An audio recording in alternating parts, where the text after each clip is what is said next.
Bonjour et bienvenue dans cette troisième leçon sur le terminal de Linux. Aujourd'hui, on va parler de comment manipuler les fichiers et les répertoires. On va voir dans un premier temps comment créer un répertoire, comment créer des fichiers, comment déplacer des fichiers et les copier ou les supprimer. Pour débuter, on démarre le terminal, soit par le menu et le raccourci ici qui est terminal, soit par une recherche, en effectuant une recherche ici en inscrivant terminal, ou encore avec les commandes CTRL ALT et T pour Linux Mint. Tout d'abord, on veut savoir dans quel répertoire on est présentement, donc on va effectuer la commande pwd qui va nous indiquer le Present Working Directory. Donc, si j'appuie sur Enter, on voit qu'on est dans le répertoire par défaut qui est Home/Papa. Papa qui est le nom de l'utilisateur ici. Donc, je vais lister la liste des fichiers et des répertoires qui se trouvent dans ce répertoire Papa. Donc, j'effectue la commande ls. Donc, on peut voir qu'il y a seulement des répertoires dans le répertoire Papa. Pour la première commande, on va voir la commande mkdir, qui est la commande de make directory, donc une commande pour créer un répertoire. Et on va appeler le répertoire test. Donc je fais mkdir espace test, enter. Je vais lister encore une fois les répertoires. Et je vois que test a été ajouté dans la liste des répertoires sous Papa. Je vais me déplacer dans ce répertoire que je viens de créer, qui est test, en effectuant la commande cd espace test. Et on voit ici à l'invite que je suis dans le répertoire test. Donc, on va encore une fois effectuer la commande ls pour lister ce qu'il y a dans le répertoire test. On voit que test est complètement vide.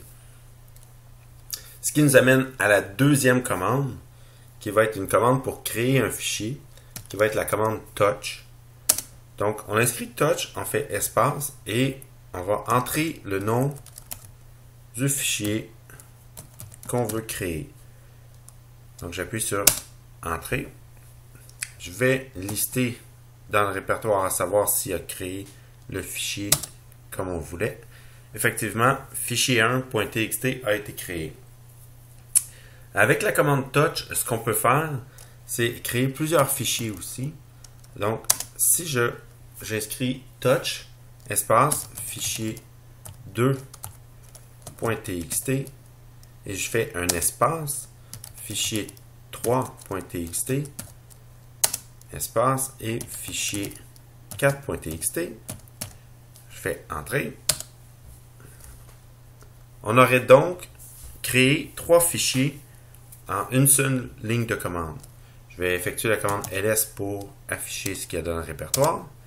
Et on voit ici qu'on a maintenant 4 fichiers texte créés dans le répertoire test. Donc ça va pour la commande touch de la création d'un fichier. Ce qui nous amène à la troisième commande, qui est la commande cp pour copier. Donc, on a nos 4 fichiers. Ici, je vais exécuter la commande ls. On voit qu'on a nos 4 fichiers ici. Je veux copier le fichier 1 vers un nouveau nom. Donc, je vais exécuter la commande cp.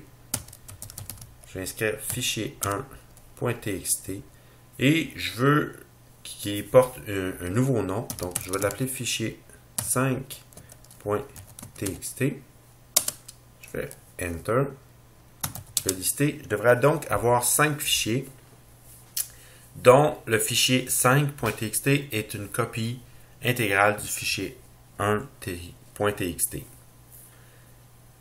La commande cp peut être aussi utilisée pour copier plusieurs fichiers dans un autre répertoire. Donc, je pourrais créer un répertoire avec la commande mkdir qui s'appellerait test2. Je vais lister ce que j'ai ici. Donc, on voit que le répertoire a été créé, test2. Supposons que je veux copier plusieurs fichiers comme fichier 1.txt, espace, fichier 2.txt, fichier 3.txt dans le répertoire test2. Donc, je passerai la commande comme ça en appuyant sur Entrée. Et je vois que j'ai toujours ici, en listant la liste des fichiers des répertoires dans mon répertoire, je vois que j'ai toujours mes 5 fichiers texte et mon répertoire test2. On va se déplacer dans le répertoire test2 et on va lister ce qui s'y trouve. On voit donc qu'il y a une copie qui s'est effectuée des 3 fichiers qu'on a passés en commande. Donc ça va pour la commande copie. Maintenant, on va donc passer à la commande move, MV, qui est la commande pour déplacer des fichiers. Donc, on va retourner dans le répertoire parent qui est test. Donc, en effectuant la commande cd espace point point, on va lister les fichiers qui s'y trouvent.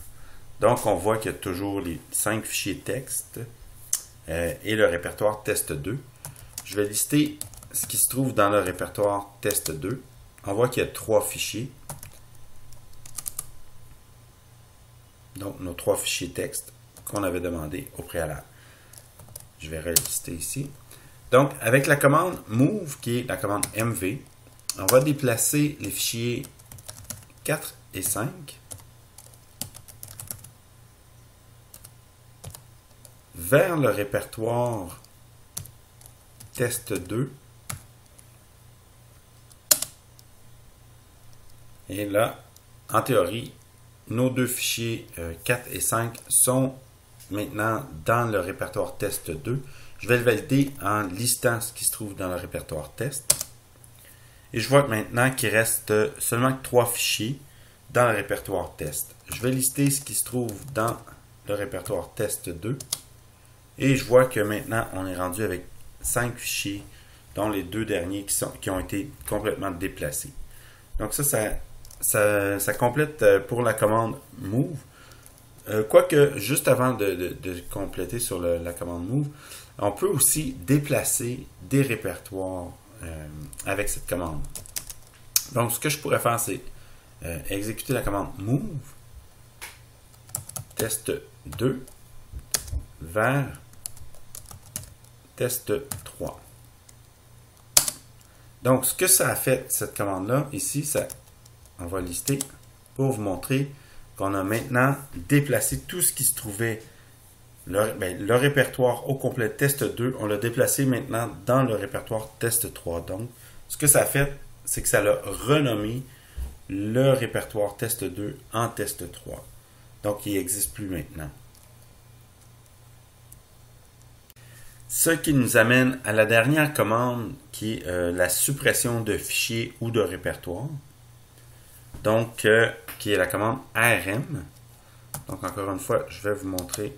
On va regarder ce qu'il y a ici dans le répertoire. On voit qu'il y a les 3 fichiers et un répertoire test3. Je vais donc effectuer la commande ARM pour remove. Donc, ce qu'on va faire, c'est qu'on va supprimer le fichier 1.txt. Donc, j'entre ici fichier 1.txt. Et pour valider si la commande a bien passé, je vois maintenant qu'il y a seulement que 2 fichiers texte sur les 3 qu'on avait préalablement créés. Dans le cas où je veux supprimer un répertoire, je vais passer encore la commande rm. Cette fois-ci, je vais lui passer l'option -r pour récursif et je vais inscrire le nom du répertoire qui est test3 et on a supprimé à l'aide de la commande rm-r le répertoire test3. Donc si je valide avec la commande ls, je vois que le répertoire a été complètement supprimé. Pour connaître toutes les options de la commande rm, on peut aussi effectuer la commande rm-h pour help Et on va obtenir aussi d'autres paramètres, d'autres options que l'on peut passer à cette commande avec toute l'information sur les paramètres. Donc, exemple, "-f", donc on pourrait forcer, on pourrait ignorer les fichiers et les arguments inexistants. Et il y a d'autres paramètres aussi que vous allez pouvoir trouver. Donc, ceci complète la troisième leçon pour le terminal. J'espère que vous avez apprécié cette vidéo et restez à l'écoute pour d'autres capsules d'informations sur le terminal de Linux. N'oubliez pas de vous inscrire et cliquer sur "J'aime". Merci, au revoir.